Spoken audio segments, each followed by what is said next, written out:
Blackwell llegó a Pensilvania en un viaje de negocios. Se hospedó en la gran casa que unos amigos poseían en las afueras de la ciudad.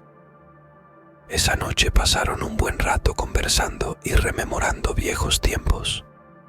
Pero cuando Blackwell fue a la cama, comenzó a dar vueltas y no era capaz de dormir.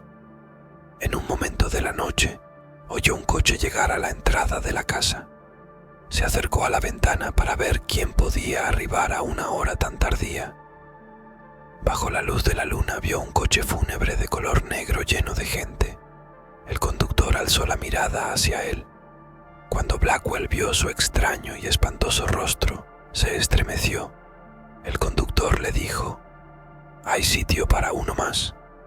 Entonces el conductor esperó 1 o 2 minutos y se retiró.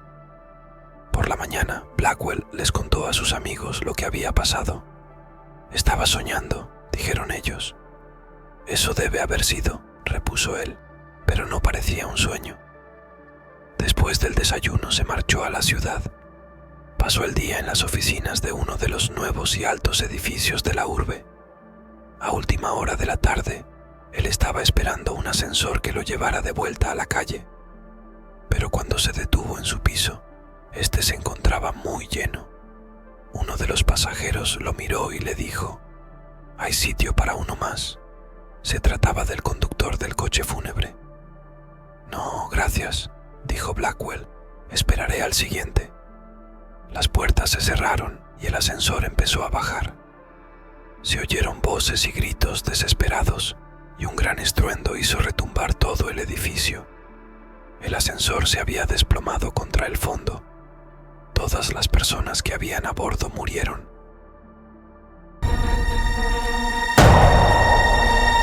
La leyenda de las gemelas. Les preparó el almuerzo y salieron a la calle apresuradas.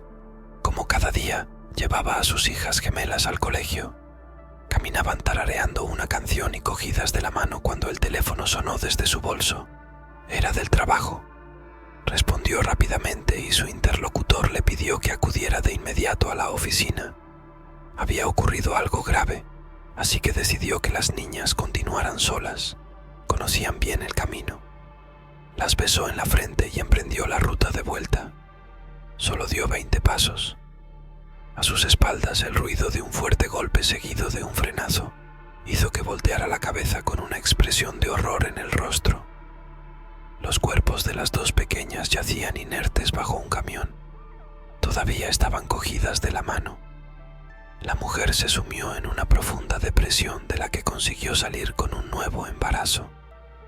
Por ironía del destino, en su vientre estaban cobrando vida 2 niñas gemelas. Cuando dio a luz, el asombroso parecido con sus hijas fallecidas sorprendió a más de un vecino. A medida que las pequeñas crecían, la madre se volvió más y más protectora. Le aterrorizaba la idea de que pudiera perderlas. Un día, de camino al colegio, las hermanas se adelantaron y corrían ante la atenta mirada de la mujer. En cuanto pusieron un pie en el asfalto, una férrea mano las detuvo con brusquedad. Entre sollozos desconsolados, su madre les rogó que no cruzaran nunca sin su permiso. «No pensábamos hacerlo. Ya nos atropellaron una vez, mamá. No volverá a ocurrir».